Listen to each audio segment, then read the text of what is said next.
नमस्कार, सगरमाथा प्राइम समाचारमा स्वागत छ। म प्रसन्न ढुङ्गाना। नमस्कार, म समीक्षा आचार्य। सुरुमा मुख्य समाचार। सत्तारूढ नेकपाको स्थायी समिति बैठकमा पार्टीलाई एकताबद्ध बनाउन नेताहरूको माग, जनअपेक्षा अनुसार काम गर्न नसकेको भन्दै नेतृत्वको आलोचना। समयमै विधान संशोधन मस्यौदा पारित गर्न नसक्दा कांग्रेस महासमिति बैठक लम्बियो, नेतृत्व कमजोर भएको महाधिवेशन प्रतिनिधिहरूको आरोप। पूर्व प्रधानमन्त्री डाक्टर तुलसी गिरीको निधन, प्रधानमन्त्री ओली लगायत विभिन्न दलका शीर्ष नेताहरूबाट दुःख व्यक्त, भोलि अन्त्येष्टि गरिने। अमेरिकी राष्ट्रपति ट्रम्पको शपथ समारोहका लागि विदेशी दाताहरूबाट $107 मिलियन उठाइएको आरोप, संघीय सरकारका वकिलहरूबाट छानबिन हुँदै। र ललितपुर प्याट्रियट्स बेस्ट प्रिमियर लिग T20 क्रिकेटको फाइनलमा प्रवेश, काठमाडौँ किङ्स 11लाई 1 विकेटले पराजित।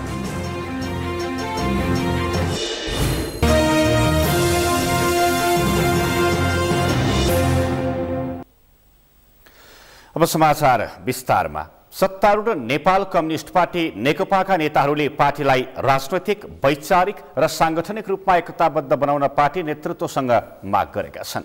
केन्द्रीय कार्यालय धुम्बराहीमा जारी पार्टी स्थायी समितिको आजको बैठकमा पनि नेताहरूले पार्टीका सबै निकायहरूको एकीकरणको काम सम्पन्न गर्न ढिलाइ भएकोमा पार्टी नेतृत्वको आलोचना पनि गरेका थिए।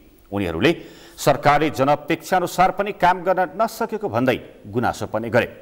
पार्टीका अध्यक्षद्वय केपी शर्मा ओली र पुष्पकमल दाहालले बैठकमा पेश गर्नुभएको राजनैतिक प्रतिवेदनमाथि आजको बैठकमा 8 जना नेताहरूले आफ्नो धारणा राख्ने क्रममा पार्टीलाई वैचारिक, राजनीतिक तथा सांगठनिक रूपले पनि एकताबद्ध बनाउन ढिलाइ नगर्न नेतृत्वको गम्भीर ध्यानाकर्षण गराएको वरिष्ठ नेता झलनाथ खनालले जानकारी दिनुभयो। पार्टीलाई वैचारिक रूपले पनि, राजनीतिक रूपले पनि, सैद्धान्तिक रूपले पनि, संगठनात्मक रूपले पनि एकताबद्ध गर्नु पर्यो भन्ने भावना चाहिँ एकदम प्रबल रूपले उठेर आजको बैठकमा अध्यक्षद्वय ओली र दाहालको राजनैतिक प्रतिवेदनमाथिको छलफलमा नेताहरू केशव बडाल, टोप बहादुर रायमाझी, भीम रावल, योगेश भट्टराई, शङ्कर पोखरेल, सत्यनारायण मण्डल, सोमनाथ प्यासी र पृथ्वी सुब्बा गुरुङले भाग लिनु भएको थियो। सरकार र पार्टीको हालसम्मको काम कारबाहीबारे नेताहरूले बैठकमा आफ्नो धारणा राख्नु भएको पार्टी प्रवक्ता नारायण काजी श्रेष्ठले जानकारी दिनुभयो। स्थायी समिति बैठकमा बुधबार पनि बस्नेछ। बुधबार बिहान 8 बजे बोलाइएको बैठकमा पनि बाँकी नेताहरूले राजनैतिक प्रतिवेदनमाथि आफ्नो धारणा राख्नेछन्। 45 सदस्यीय नेकपा स्थायी समितिमा सोमबार 10 जना र मंगलबार 8 जना गरी 18 जना नेताहरूले मात्रै बोलेकाले बैठक अझै केही दिन लम्बिन सक्ने पार्टी प्रवक्ता नारायण काजी श्रेष्ठले बताउनुभयो। शनिबारबाट सुरु भएको नेकपा स्थायी समिति बैठकमा सचिवालय सदस्य वामदेव गौतमले आफूप्रति पूर्वाग्रही दृष्टिकोण राखेको भन्दै प्रधानमन्त्री एवं पार्टी अध्यक्ष ओलीको चर्को आलोचना गर्नुभएको थियो। राष्ट्रिय सभाका सांसदहरूले विस्तृत परियोजना प्रतिवेदन DPR तयार नभई निजगढ अन्तर्राष्ट्रिय विमानस्थल निर्माण कार्य अघि नबढाउन सरकारलाई सचेत गराएका छन्। संघीय संसद राष्ट्रिय सरोकार तथा समन्वय समितिको आज सिंहदरबारमा बसेको बैठकमा राष्ट्रिय सभाका सांसद सुरेन्द्र राज पाण्डेले निजगढ विमानस्थल निर्माणको काम सुरु गर्नु अघि नै स्थानीय जनताको माग सम्बोधन गर्न पनि सरकारको गम्भीर ध्यानाकर्षण गराउनुभयो। स्थानीय जनताको उचित बसोबासको व्यवस्था गरेर मात्रै आयोजना अघि बढाउन उपयुक्त हुने सांसद पाण्डेको भनाइ छ। DPR चाहिँ निर्माण कार्य सुरुभन्दा पहिले गर्नु पर्यो र तुरुन्त सुरु गर्नु पर्यो भनेर चाहिँ हामीले एउटा भन्नुपर्छ जस्तो मलाई लाग्छ। बस्तीको चाहिँ त्यसको लागि चाहिँ उपयुक्त व्यवस्थापन गर्नु पर्यो। राष्ट्रिय सभाकै अर्का सांसद खिमलाल भट्टराईले आयोजना निर्माण कार्यमा ढिलाइ नगर्न सरकारको ध्यानाकर्षण गराउनुभयो। उहाँले स्थानीय जनताले पनि आयोजना निर्माण कार्य अघि बढाउन आग्रह गरिरहेको स्मरण गराउँदै तोकिएकै मितिमा सम्पन्न हुने गरी विमानस्थल निर्माण कार्य अघि बढाउन पर्ने आवश्यकता औल्याउनुभयो। एकमत रहेछ, चाहे नगरपालिकाका पदाधिकारीहरू वा नगरपालिका वा चाहिँ स्थानीय बस्तीका मानिसहरू सबै चाहिँ यो विमानस्थल कुनै पनि हालतमा बनोस् भन्ने त्यस्तो एउटा उत्कट अभिलाषा चाहना भएको चाहिँ हामीले पाइयो। त्यो चाहिँ एउटा पोजिटिभ कुरा। आगामी 4 वर्षभित्र सम्पन्न गरिसक्ने लक्ष्य लिएको यो राष्ट्रिय गौरवको आयोजनाको लागत 1 खर्ब 20 अर्ब अनुमान गरिएको छ। प्रतिनिधि सभाका सांसदहरूले अन्तरिम लेखा परीक्षण गर्ने कानुनी व्यवस्था तत्काल गर्न सरकारसँग माग गरेका छन्। सिंहदरबारमा बसेको संघीय संसद अर्थ समितिको बैठकमा लेखा परीक्षण सम्बन्धमा व्यवस्था गर्न बनेको विधेयक 2075 माथिको दफावार छलफलमा भाग लिँदै उनीहरूले बढ्दो बेरोजु घटाउन पनि आन्तरिक लेखा परीक्षणको व्यवस्था तत्काल गर्न सरकारसँग माग गरेका हुन्। महालेखा परीक्षकको कार्यालयले लेखा परीक्षण सम्बन्धी वार्षिक प्रतिवेदन तयार पारी राष्ट्रपतिलाई बुझाउने संवैधानिक व्यवस्था छ। यो व्यवस्था परिमार्जन गर्न पर्ने प्रतिनिधि सभाका सांसदहरूको माग छ। कुनै पनि हिसाब किताबको हेर्न उसभन्दा आधिकारिक निकायको होइन। त्यसकारण त्यो इन्ट्रिम लेखा परीक्षण कुनैको जरुरी पर्यो भने तुरुन्त त्यसलाई लेखा परीक्षण गरेर त्यसलाई सार्वजनिक गर्ने पद्धति अरू देशहरूमा छ। त्यो हाम्रो जस्तै भारतमा अहिले भनौँ राफेलको त्यत्रो त्यहाँ ठुलो बवाल भइरहेछ। त्यो राफेलको केसमा पनि अन्तिम लेखा परीक्षण गरे नि त तिनीहरूले, राफेलको मात्र लेखा परीक्षण गरेर राख्यो। प्रतिनिधि सभाका अर्का सांसद प्रेम सुब्बाले बेरोजु हुनै नदिने गरी कानुनी व्यवस्था गर्न सरकारको गम्भीर ध्यानकर्षण गराउनुभयो। उहाँले बेरोजु राख्न नदिने कानुन व्यवस्था गरे मात्रै त्यसले बढावा नपाउने तर्क पनि गर्नुभयो। बेरोजु मात्रै देखाउने होइन, अब यसलाई फरक गर्न, अब उपरान्त बेरोजु नहुने स्थिति तयार गर्न, कमिसन र भ्रष्टाचार अन्त्य गर्न। किन भन्दाखेरि सबैतिर कमिसनकै कुरा छ, भ्रष्टाचारकै कुरा छ। हाल मुलुकमा बेरोजु 5 खर्ब 8 करोड पुगेको छ। त्यसलाई फर्च्योट गर्दै लैजाने गरी कानुन बनाउन पर्ने सांसदहरूको सरकारसँग माग छ। बैठकमा अर्थमन्त्री डाक्टर युवराज खतिवड़ाले संविधान अनुकूल हुने गरी लेखा परीक्षण ऐन संशोधन गर्न सरकारले विधेयक संघीय संसदमा छलफलमा पेश गरेको स्पष्ट पार्नु भएको थियो। प्रावधानहरू र लेखा परीक्षण ऐनलाई पनि संविधान चिनाउनु पर्ने र संविधानमा भएका व्यवस्था अनुसार गर्नुपर्ने कुराहरू। दोस्रो चाहिँ लेखा परीक्षण सम्बन्धी असल अभ्यासहरूलाई पनि हामीले अघि बढाउँदै लैजानुपर्ने र जनउत्तरदायी सरकारले अझ बढी करको उपयोगको बारेमा, सदुपयोगको बारेमा अझ बढी जिम्मेवार हुनुपर्ने गरी जानुपर्ने भएको। अर्थमन्त्री खतिवड़ाले सरकारलाई जनताप्रति उत्तरदायी बनाउन पनि सरकारले लेखा परीक्षण सम्बन्धी कानुन संशोधन गर्न लागेको जानकारी पनि दिनुभएको छ। प्रधानमन्त्री केपी शर्मा ओलीले सरकार कानुन निर्माण गर्ने काममा तीव्र रूपमा अघि बढेको बताउनु भएको छ। आज सिंहदरबारमा 7 प्रदेशका सभामुख उपसभामुखसँगको सामूहिक छलफलमा प्रधानमन्त्री ओलीले संसदको आउँदो अधिवेशनमा धेरै कानुन निर्माण हुने पनि बताउनुभयो। केही कानुन निर्माण भइसकेको र केही कानुनहरू निर्माणको क्रममा रहेको भन्दै यो वर्ष कानुन निर्माणको वर्ष हुने प्रधानमन्त्रीको भनाइ छ। त्यस्तै उहाँले मुलुकमा संघीयता नयाँ अभ्यास भएको भन्दै प्रधानमन्त्री ओलीले देखिएका केही समस्याहरू बिस्तारै समाधान भएर जाने बताउनु भएको थियो। छलफलका क्रममा 7 प्रदेशका सभामुख उपसभामुख र सचिवहरूको चितवनमा भएको भेलाको निष्कर्षका बारेमा प्रधानमन्त्री ओलीलाई जानकारी गराइएको सभामुख कृष्ण बहादुर महराले जानकारी दिनुभयो। आदान प्रदान कार्यक्रम राखेर 7 प्रदेशका सभामुख उपसभामुख संघीय सभाका प्रतिनिधि सभा राष्ट्रिय सभा समेत भएर त्यसको निष्कर्ष प्रधानमन्त्रीलाई जानकारी दिएको छ। छलफलका क्रममा अहिले प्रदेश सभामा चलिरहेका कानुन निर्माणका विषयहरू र प्रदेश सञ्चालनमा देखिएका समस्या समाधान गर्न प्रधानमन्त्रीलाई आग्रह गरिएको थियो। त्यस्तै प्रदेश सभाका सांसद सभामुख र उपसभामुखको मर्यादाका विषयलाई उचित ढङ्गले सम्बोधन गर्न पनि 7 प्रदेशका सभामुख उपसभामुखहरूले प्रधानमन्त्रीलाई आग्रह गरेका थिए भने प्रदेश स्तरीय सभाको काम कारबाहीको एकरूपता तथा आवश्यक पूर्वाधार तयारी गर्न पनि आग्रह गरिएको प्रदेश 1 का सभामुख प्रदीप कुमार भण्डारीले जानकारी दिनुभयो। अन्तर प्रदेश परिषदको दोस्रो बैठकले अन्तर प्रदेश सहजीकरण सम्बन्धी प्रतिवेदन अनुमोदन गरेको छ। प्रदेशको समस्या समाधानका लागि सुझाव सहित गृहमन्त्री रामबहादुर थापा नेतृत्वको कार्यदलले पेश गरेको अन्तर प्रदेश सहजीकरण सम्बन्धी प्रतिवेदन आज बसेको परिषदको दोस्रो बैठकले अनुमोदन गरेको हो। प्रतिवेदनमा संघ र प्रदेश सरकारबीच देखिएको समस्या समाधानका लागि कार्यतालिका सहितको योजना समावेश गरिएको प्रदेश 2 का मुख्यमन्त्री लालबाबु राउतले जानकारी दिनुभयो। अहिले कदा धेरैजसो योजनाहरू अहिले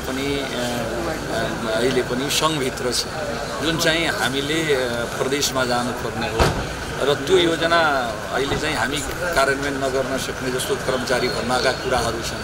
अब कर्मचारीका कुराहरू अब हामीले समयमा कर्मचारी आपूर्ति नगर्दाखेरि हामीलाई नदिँदाखेरिको अवस्थामा समस्या के छ भने हामीलाई त्यो योजना कार्यान्वयन गर्न अगाडि बढाउन गाह्रो भइरहेको।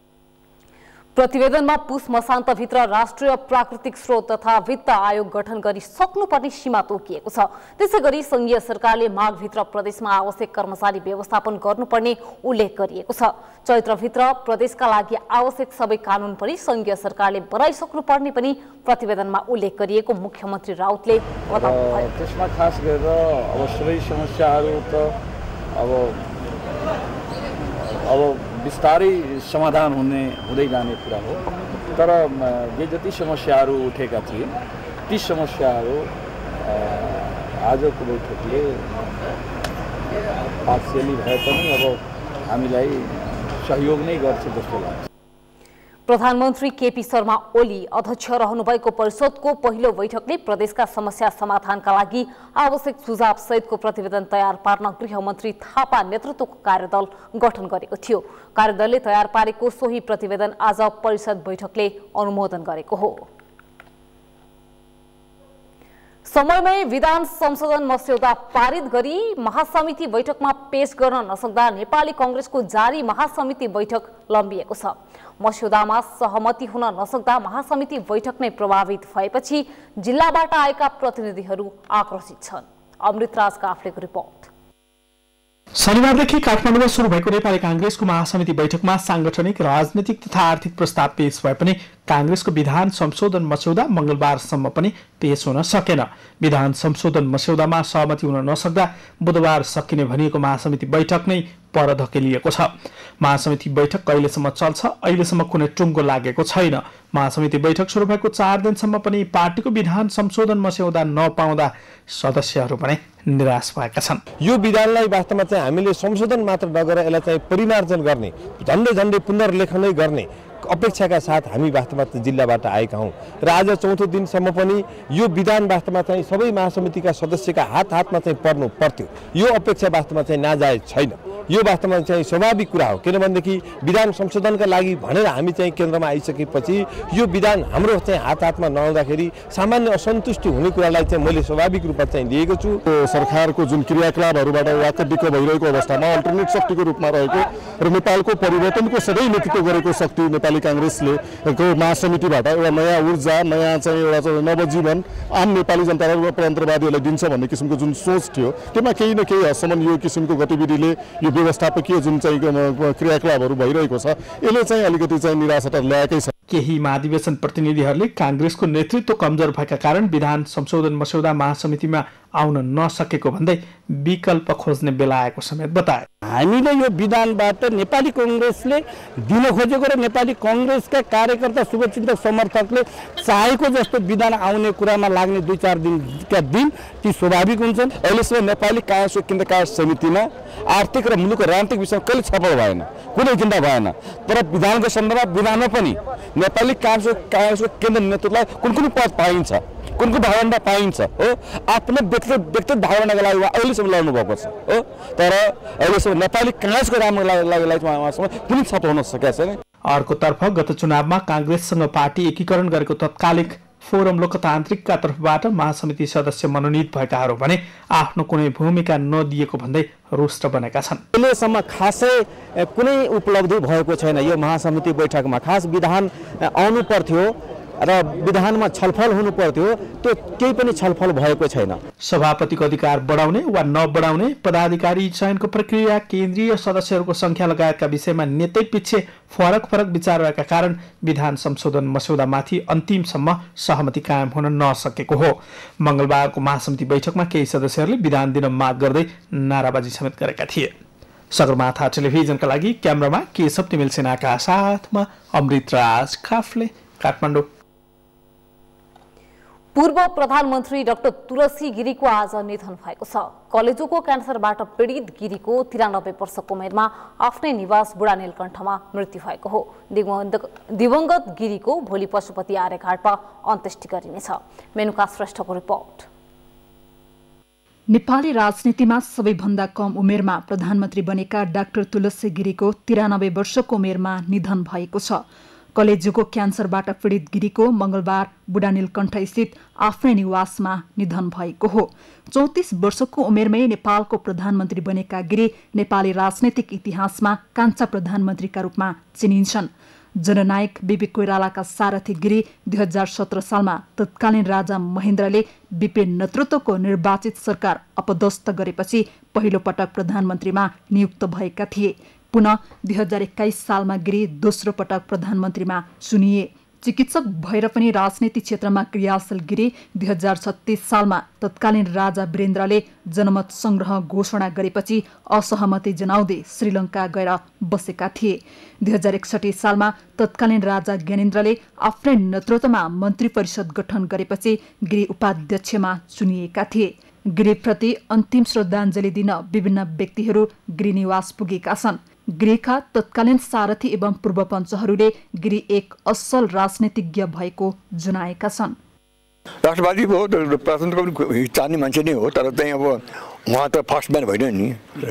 पञ्चायतमा आउनुभयो, राजा हुनुभयो, फर्स्ट म्यान होइन।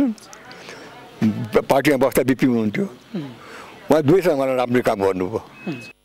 पूर्व प्रधानमन्त्री डाक्टर गिरीको निधनप्रति प्रधानमन्त्री केपी शर्मा ओलीदेखि लिएर प्रमुख प्रतिपक्षी दलका नेता शेरबहादुर देउवा, पूर्व प्रधानमन्त्री डाक्टर बाबुराम भट्टराई लगायतले दुःख प्रकट गरेका छन्। बुधबार दिउँसो 3 बजे पशुपतिको विद्युतीय शवदाह गृहमा गिरीको पार्थिव शरीरको अन्त्येष्टि गरिने परिवारले जनाएको छ। गिरीका श्रीमती 4 छोरी र 2 छोरा छन्। सगरमाथा टेलिभिजनका लागि क्यामेरामा रूपेश यादवका साथ मेनुका श्रेष्ठ, काठमाडौँ। समाचारमा एकैछिन विश्रामपछि काठमाडौँ महानगरपालिकाबाट परीक्षण स्वरूप पिक एन्ड ड्रप अभियान सुरु। सार्वजनिक सवारीको चाप व्यवस्थित हुने अपेक्षा। अमेरिकी राष्ट्रपति ट्रम्पको शपथ समारोहका लागि विदेशी दाताहरूबाट $107 मिलियन उठाइएको आरोप। संघीय सरकारका वकिलहरूबाट छानबिन हुँदै। र वैदेशिक रोजगारीमा रहेका विकृतिको छिट्टै अन्त्य गर्ने मन्त्री विष्टको घोषणा। श्रमिकहरूलाई न्याय दिन सरकार लागि परेको दावी।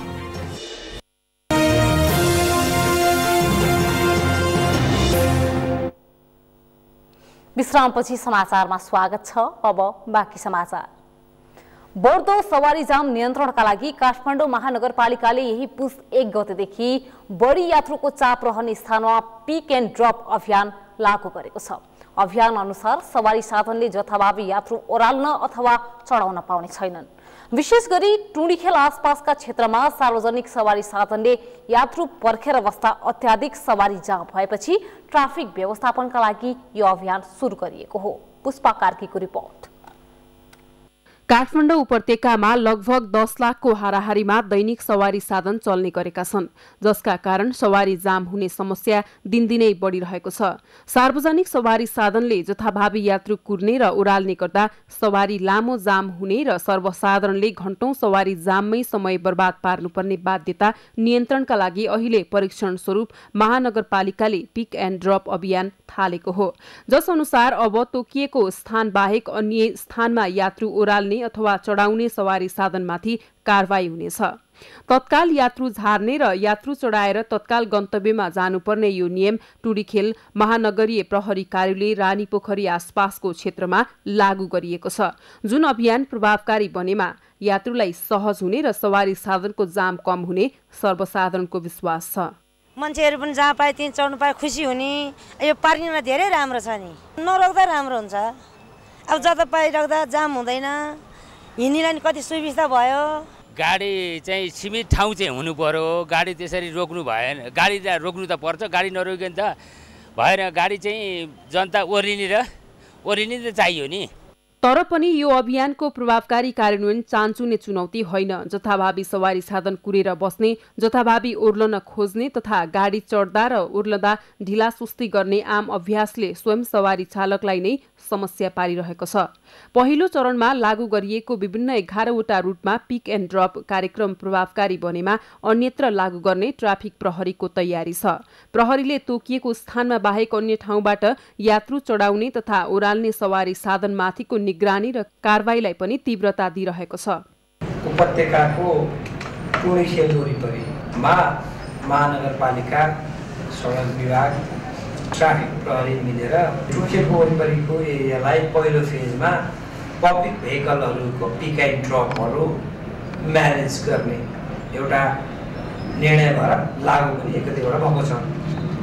यसले के हुन्छ त भन्दाखेरि सार्वजनिक सवारी साधनहरू जे जति चल्छन् तिनीहरूको झार्ने र चढाउने र त्यसपछि वेट गर्न नपाउने व्यवस्था हो। अहिले काठमाडौँ उपत्यकाका अधिकांश मूल सडक पहिलेको तुलनामा फराकिलो भएका छन्। तर सडक विस्तार भए अनुसारका संकेत चिन्ह तथा दुर्घटना नियन्त्रणका लागि अत्यावश्यक प्रविधि जडान गरिएको छैन। पैदल यात्रुका लागि बनाइएका सडक पेटी सवारी चाप बढी हुने समयमा व्यापारीले कब्जा गर्न छाडेका छैनन्, जसले पिक एन्ड ड्रप अभियानका बावजुद सडकमा सवारी जाम उस्तै छ। सगरमाथा टेलिभिजनका लागि क्यामेरामा अजय हाकुजु र सन्तोष बिके थापाका साथमा पुष्पा कार्की, काठमाडौँ। यसै सन्दर्भमा आजको सगरमाथा जनबोलीमा हामीले सर्वसाधारणलाई सोधेका थियौं, पिक एन्ड ड्रप लागू हुन नसक्नुलाई के भन्नुहुन्छ? हेरौं सर्वसाधारणको प्रतिक्रिया उनीहरूकै शैलीमा।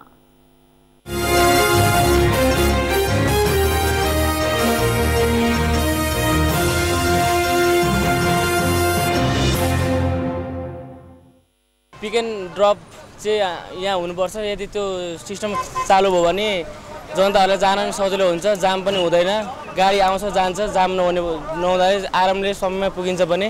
लाइनबद्ध रूपमा चढेर होइन, अब राम्रोसँग खलासीले पनि अब गाडीमा राम्रो गरी पेसेन्जर हालेर गइदिएदेखि धेरै टाइम वेट नगर्दैदेखि सबैलाई सहज हुन्थ्यो जस्तो लाग्छ। जाम हुँदैन थियो होइन। राम्रै हो, मान्छेहरूलाई सुविधा हुन्छ धेरै। यस्तो सिस्टमेटिक प्रब्लम पनि सल्भ हुन्छ होइन।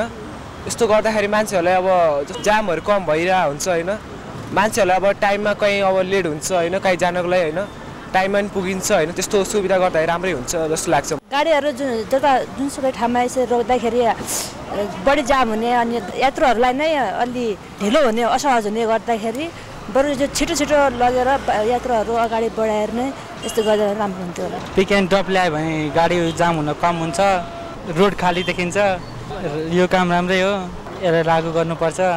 जहाँ पाए ती गाडी रोकिदिँदा ओर्दा जाम पनि पर्छ होइन, मान्छेलाई अप्ठ्यारो हुन्छ, धेरै गाह्रो पर्छ नि। यो पिक एन्ड ड्रपले चाहिँ यहाँ सवारी साधनमा चढ्ने जनताहरूलाई सुविधा हुन्छ। यसको कारणले चाहिँ यहाँ जाम कम हुने र छिटो छिटो गाडी पाउने देखिन्छ त्यसमा। यस जनबोलीका प्रायोजक हो आफ्नो विश्वास हो त्रिशक्ति सिमेन्ट। विद्युत सेवाबाट वञ्चित भइरहेका भोजपुर भामराङका 332 घरधुरीका बासिन्दा पुरै वडा उज्यालो घोषणा भएपछि खुसी भएका छन्। जनप्रतिनिधिले विकाससे काम गर्न नसकेको जनगुनासो व्याप्त भइरहेका बेला भोजपुरको भामराङमा भने जनप्रतिनिधिकै सक्रियतामा विद्युत सेवा पुगेको हो। भोजपुरबाट बुद्ध तामाङको रिपोर्ट। संकल्प गरेर काममा लागे सफल भइन्छ भन्ने उदाहरण पेश गरेका छन् भोजपुर नगरपालिका 1 भामराङका वडा अध्यक्ष विष्णु भुजेलले। निर्वाचन ताका जनतालाई दिएको प्रतिबद्धता पूरा गर्दै वडा अध्यक्ष भुजेलले गाउँलाई झिलिमिली बनाएका हुन्। जनप्रतिनिधि पाएको छिट्टै नै हामीले चाहिँ एउटा विकासको एउटा विजय पाल्न पाइयो भनेर खुसी व्यक्त गरेका छन्। कुनै पनि जनतालाई 1 रुपैयाँ पैसा नलिकन हामीले घर घर बत्ती पुर्याइदिएको। वर्षौंदेखि अँध्यारोमा बस्दै आएका स्थानीयवासीले अहिले भने विद्युत सेवा उपभोग गर्न पाएका छन्। भामराङका सबै 332 घरमा विद्युत सेवा पुर्याएर उज्यालो वडा घोषणा गरिएपछि स्थानीयवासी दङ्ग छन्। दुर्गम ठाउँमा रहेको वडामा केन्द्रीय प्रसारण लाइन जोडिएपछि उज्यालो वडा घोषणा गरिएको हो। ठाउँमा चाहिँ बिस्तारै लैजाउँला, तर उज्यालो चाहिँ हामीले पुर्याउनुपर्छ भनेर जनताको माग अनुसार अध्यक्षज्यूले पनि पुर्याउनु भएको छ। पुर्याएर अहिले सबैतिर एकदमै सहज छ, एकदमै राम्रो छ, एकदमै उज्यालो भएको छ होइन। दिन कुन रात कुन छुट्याउन परेको छैन हामीले। हामी धेरै हर्षित छौँ। अब यहाँका मानिसहरूले सानोतिनो केही व्यवसाय गरेर बस्न सक्ने अवसरहरू प्राप्त भएको छ। जस्तै अब यहाँ कम्प्युटर सेन्टरहरू खोलेर चाहिँ सामान्य रोजगार गर्न सक्छन्। यो उज्यालो घोषणाले यसले जनतालाई लाभान्वित गर्छन् भन्ने हामीलाई आशा लागेको छ। नेपाल विद्युत प्राधिकरण भोजपुर केन्द्रको सहयोगमा उज्यालो ओडा घोषणा गरिएको हो। वडा कार्यालयले ढुवानीका लागि केही सहयोग गरे पनि अन्य प्राविधिक सहयोग वितरण केन्द्रको रहेको छ। स्थानीय तहमा जनप्रतिनिधि आएपछि पहिलो प्राथमिकता विद्युतलाई दिएपछि सम्बन्धित कार्यालयहरू पनि सक्रिय भएका थिए। सबै स्थानीय लेभलबाट केही बजेटहरू विनियोजन गर्दै हामीसँग सहकारी गर्दै अगाडि बढिराखेको अवस्था मैले पाएको छु। सम्भवतः अहिले भोजपुर नगरपालिका 1 गत वर्ष नै उज्यालो पार्न खोजेको म अघि पनि भनेको थिएँ। त्यही अनुसारले हाम्रो थोरै लिमिटेसनको कारण बजेट नपुगेर अध्यक्षज्यूलाई अलि रिक्वेस्टै गरेर म पहिलो प्रायोरिटी भोजपुर 1लाई नै दिन्छु भनेर उहाँले पनि मानेर अहिले यो उज्यालो गऱ्यौँ। वडा कार्यालयको 15 लाखको लगानीमा भएको कामको जनस्तरबाट खुलेर प्रशंसा भइरहेको छ। उज्यालो घोषणापछि भामराङ, टाँडे, डाँडाबोखिम लगायतका गाउँ झिलिमिली भएका छन्। सिंहदरबारको अधिकार गाउँ-गाउँमा नपुगेको भनेर आलोचना भइरहँदा एकजना वडा अध्यक्षको सक्रियतामा भएको भोजपुरको भामराङको काम अन्यत्रका लागि उदाहरणीय बनेको छ। सगरमाथा टेलिभिजनका लागि भोजपुरबाट बुद्ध तामाङको रिपोर्ट। विशेष गरी निजी प्रतिष्ठानमा आबद्ध श्रमिकलाई सामाजिक सुरक्षा प्रदान गर्ने दीर्घकालीन लक्ष्यसहित सरकारले सुरु गरेको योगदानमा आधारित सामाजिक सुरक्षा कार्यक्रमप्रति रोजगारदाताको आकर्षण निकै कम देखिएको छ। करिब 9 लाख प्रतिष्ठान दर्ता रहेको तथ्याङ्क भए पनि 3 हप्ताको अवधिमा सामाजिक सुरक्षा कोषमा मुस्किलले 300 रोजगारदाता तथा प्रतिष्ठान सूचीकृत भएका छन्। अञ्जना लामिछानेको रिपोर्ट। सामाजिक सुरक्षा कार्यक्रम अन्तर्गत सूचीकृत श्रमिकलाई राज्यले सहभागिता, योगदान र सामाजिक सुरक्षाको मर्म अनुसार औषधि उपचार, स्वास्थ्य एवं मातृत्व सुरक्षा, दुर्घटना तथा अशक्तता सुरक्षा प्रदान गर्नेछ।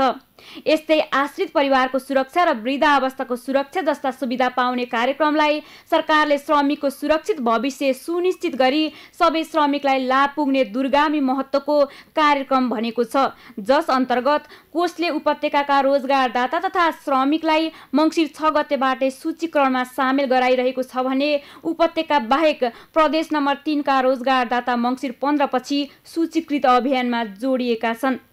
प्रदेश 1 मा पुस 1 गतेदेखि, प्रदेश 2 मा पुस 15 गतेदेखि, गण्डकी र 5 नम्बर प्रदेशमा माघ 1 गतेदेखि तथा कर्णाली र सुदूरपश्चिमका रोजगारदाताले माघ 15 देखि 3 महिनाभित्र कोषमा विवरण सूचीकृत गरिसक्नुपर्नेछ।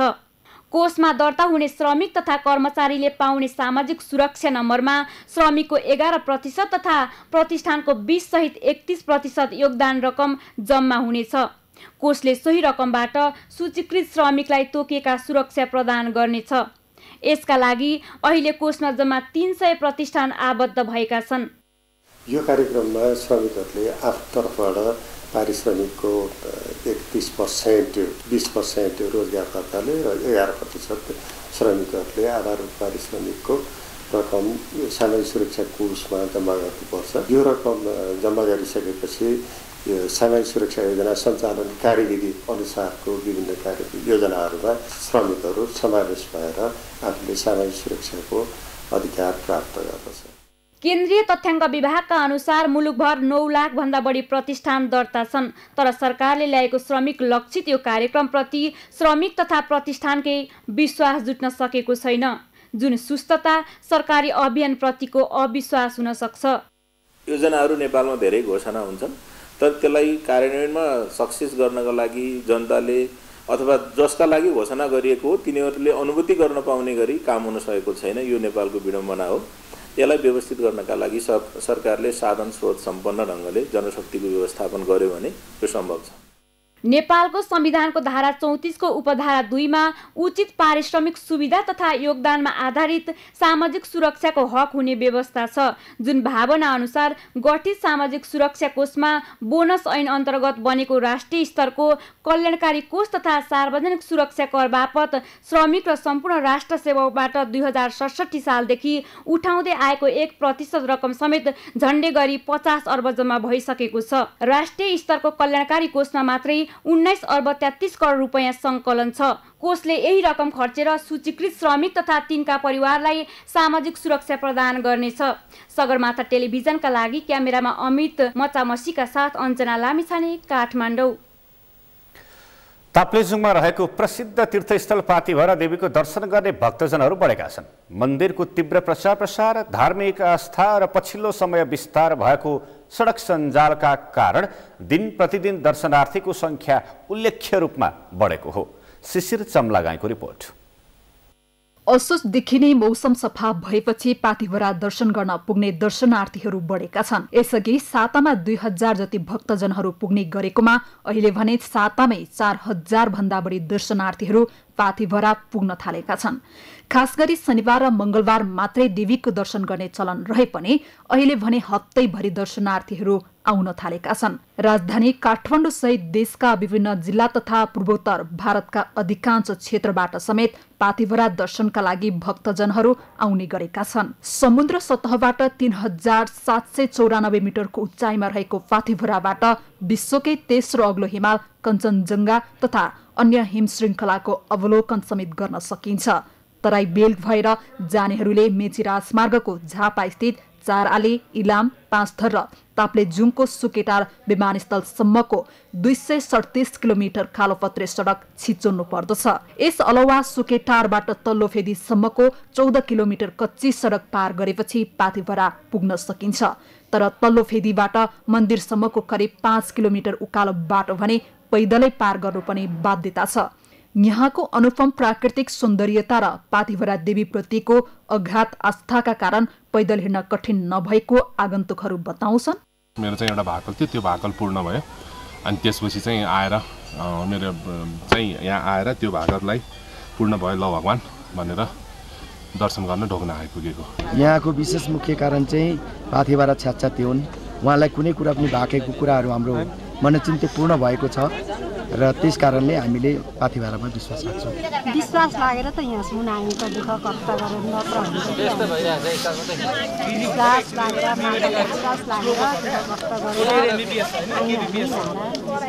देवीको दर्शनका लागि आउने भक्तजनका लागि मन्दिरमा चढाइएको भेटी र दाताको सहयोगमा पैदल मार्गमा विमानस्थल, पिउने पानी लगायतका सुविधाको व्यवस्था गरिएको छ। मन्दिर परिसरमै रात बिताउन चाहनेहरूका लागि धर्मशालाको समेत निर्माण गरिएको छ। त्यस्तै दर्शन तथा अवलोकनका लागि आउने पर्यटकको स्वास्थ्यमा कुनै समस्या आए अक्सिजन लगायतका प्राथमिक स्वास्थ्य सेवाको समेत व्यवस्था मिलाइएको छ। गेट मुनि छ हामीसँग लगभग 6वटा पार्टी छ। 250 जना जति व्यक्तिहरू तीर्थयात्रीहरू एक रातको लागि गुजारा चलाउन सक्नुहुन्छ। स्वास्थ्य सेवा हाम्रो माथिल्लो फेदी भन्ने मात्रै छ, तल माथिल्लो फेदी भन्छ, त्यहाँ लान्छौँ हामी भोलिन्टियर्सहरू मिलेर अथवा कोही भरियाहरूलाई भनेर त्यस्तो सिरियस भयो भने हामीले बोकेर लगेर ताप्लेजुङसम्मै गाडीमा पुर्याएर हस्पिटल जोइन गराएको नि हामीसँग प्रशस्त रेकर्डहरू छ। केही समय अघि पाथिभरा दर्शन र पूजा पाठका लागि मात्र तीर्थयात्री आउने गरेको भए पनि अहिले उच्च पहाडी र हिमाली क्षेत्रको अवलोकनका लागि दैनिक आन्तरिक तथा बाह्य पर्यटक भित्रन थालेका हुन्। सगरमाथा टेलिभिजनका लागि ताप्लेजुङबाट फर्किएपछि शिशिर चम्लागाई, झापा।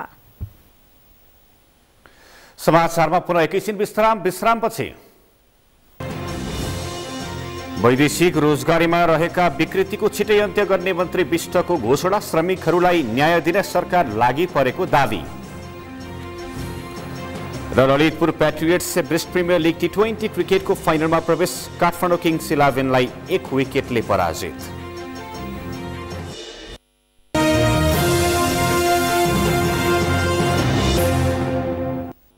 समाचारमा अब पालो अर्थ समाचारको। अर्थ समाचारका प्रायोजक श्रम रोजगार तथा सामाजिक सुरक्षा मन्त्री गोकर्ण विष्टले वैदेशिक रोजगारीमा रहेका विकृति र विसङ्गतिलाई छिट्टै समाप्त पार्ने बताउनु भएको छ। मन्त्री विष्टले वैदेशिक रोजगारीमा गएका लाखौं युवाहरूको जिन्दगी धरापमा पर्ने गरी वैदेशिक रोजगारीमा अपारदर्शिता देखिएको भन्दै त्यसलाई अन्त्य गर्न सरकार प्रतिबद्ध रहेको पनि स्पष्ट पार्नुभयो। 18औं अन्तर्राष्ट्रिय आप्रवासन दिवसको अवसरमा आज काठमाडौँमा सम्पन्न एक कार्यक्रममा उहाँले वैदेशिक रोजगारीमा गएका श्रमिकहरूलाई न्याय दिन सरकार लागि परेको दावी गर्नुभयो। मन्त्री विष्टले वैदेशिक रोजगारलाई मर्यादित बनाउने उद्देश्यले संयुक्त राष्ट्र संघको आह्वानमा अन्तर्राष्ट्रिय आप्रवासन दिवस मनाउन सुरु गरिएको पनि चर्चा गर्नुभयो। यस वर्ष श्रमिकको सम्मान गर्न आह्वान गर्दै अन्तर्राष्ट्रिय आप्रवासन दिवस विश्वभर मनाइँदैछ। सन् 1990 डिसेम्बर 18 तारिकमा आप्रवासीहरूको अधिकार संरक्षण सम्बन्धी राष्ट्रसङ्घीय महासन्धि अनुमोदन गरिएको सम्झनामा सन् 2000 देखि यो दिवस मनाउन थालिएको हो। विश्वमा हाल करिब 80 लाख मानिसहरू आप्रवासीका रूपमा रहेका छन्। नेपालमा पनि हाल रोजगारीको अभावका कारण विदेशीनेहरूको संख्या बढ्दो रहेको छ।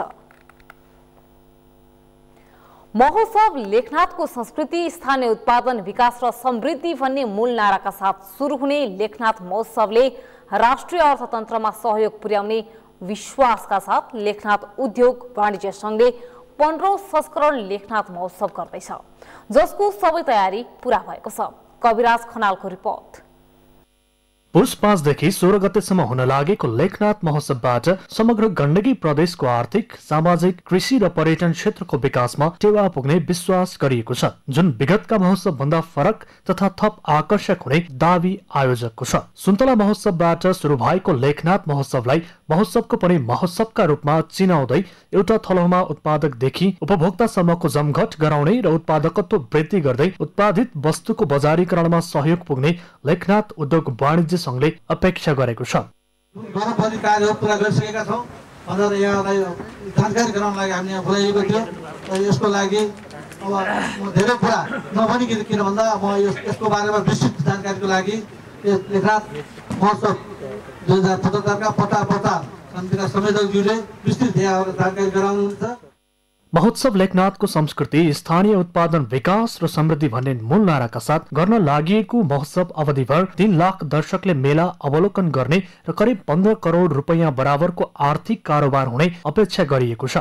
अनुमानित दर्शक संख्या 3 लाख रहनेछ भने अनुमानित आर्थिक कारोबार 15 देखि 20 करोड, अनुमानित आम्दानी 1 करोड 25 लाख, अनुमानित खर्च 90 लाख र यसको बचत हुन आउँछ 35 लाख हुन आएको छ भने बचतबाट कृषि उपज खरिद, बिक्री केन्द्र निर्माण, प्रदर्शनी स्थलको उत्तर स्तर उन्नति र सामाजिक कार्यमा खर्च गरिनेछ। महोत्सवका आकर्षणमा शिरोमणि लेखनाथ पौडेलको सम्मानमा देशव्यापी खुल्ला कविता प्रतियोगिता, लुकेको प्रतिभाको खोजी अभियान अन्तर्गत गण्डकी तारा गायन विधामा राष्ट्रिय ख्याति प्राप्त कलाकारको दैनिक प्रस्तुति, बाल उद्यान, खाना महोत्सव, राष्ट्रिय लोक दोहोरी, मातृशक्तिको सम्मानमा वत्योली गीत प्रतियोगिता, युवाहरूका लागि म्युजिक कन्सर्ट, विद्यालय स्तरीय नृत्य प्रतियोगिता र स्थानीय उत्पादन तथा कृषि प्रदर्शनी, शैक्षिक प्रदर्शनी, सूचना प्रविधि आदि महोत्सवका आकर्षणका रूपमा रहनेछन्। महोत्सवबाट बचत हुने रकमले कृषि उपज खरिद बिक्री केन्द्र निर्माण गर्ने, प्रदर्शनी स्थलको स्तरोन्नति र अन्य सामाजिक क्षेत्रका काममा खर्च गर्ने उद्योग वाणिज्य संघले जनाएको छ। महोत्सव स्थलमा विभिन्न प्रकारका करिब 350 वटा स्टल रहनेमा सबै स्टल बुकिङ भइसकेको छ। संघका प्रथम उपाध्यक्ष छत्रधर आत्रेय, महासचिव भरत कुमार अधिकारी तथा नेपाल पत्रकार महासंघ कास्की शाखाका सचिव रामप्रसाद तिमल सेना लगायतले महोत्सवलाई सफल पार्न सबैको साथ र सहयोग आवश्यक रहेको भन्दै ऐक्यबद्धताका लागि आह्वान गरेका छन्। महोत्सवको पौष 5 गते सगरमाथा टेलिभिजनले प्रत्यक्ष प्रसारण गर्नेछ। सगरमाथा टेलिभिजनका लागि क्यामेरामा रक्ष गुरुङका साथ कविराज खनाल, महोत्सव स्थल डाँडाको नाग पोखरा, कास्की। अब मौसम सम्बन्धी जानकारी। यस मौसम समाचारका प्रायोजक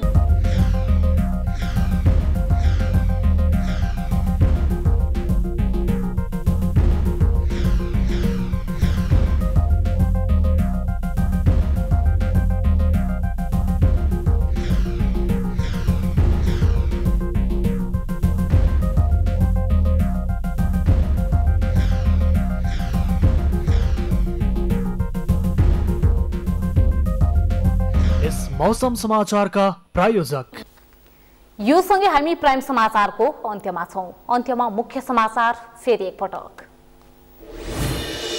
सत्तारूढ नेकपाको स्थायी समिति बैठकमा पार्टीलाई एकताबद्ध बनाउन नेताहरूको माग जनअपेक्षा अनुसार काम गर्न नसकेको भन्दै नेतृत्वको आलोचना। समयमै विधान संशोधन मस्यौदा पारित गर्न नसक्दा कांग्रेस महासमिति बैठक लम्बियो। नेतृत्व कमजोर भएको महाधिवेशन प्रतिनिधिहरूको आरोप। पूर्व प्रधानमन्त्री डाक्टर तुलसी गिरीको निधन, प्रधानमन्त्री ओली लगायत विभिन्न दलका शीर्ष नेताहरूबाट दुःख व्यक्त, भोलि अन्त्येष्टि गरिने। अमेरिकी राष्ट्रपति ट्रम्पको शपथ समारोहका लागि विदेशी दाताहरूबाट $107 मिलियन उठाइएको आरोप। संघीय सरकारका वकिलहरूबाट छानबिन हुँदै। ललितपुर पैट्रियट्स से ब्रिस्ट प्रिमियर लीग T20 क्रिकेटको फाइनलमा प्रवेश, काठमाडौँ किङ्स 11लाई 1 विकेटले पराजित।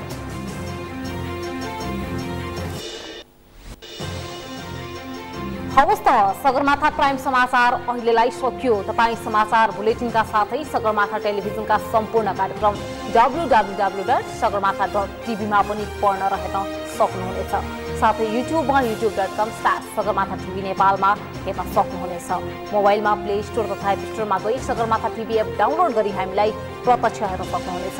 साथै तपाईँ हामीलाई फेसबुकमा पनि facebook.com/STV नेपालमा फलो गर्न सक्नुहुनेछ। समाचारको शिखर, नेपालको गौरव, नेपालको पहिलो न्यूज च्यानल सगरमाथा टेलिभिजन हेर्दै गर्नुहोला। नमस्कार।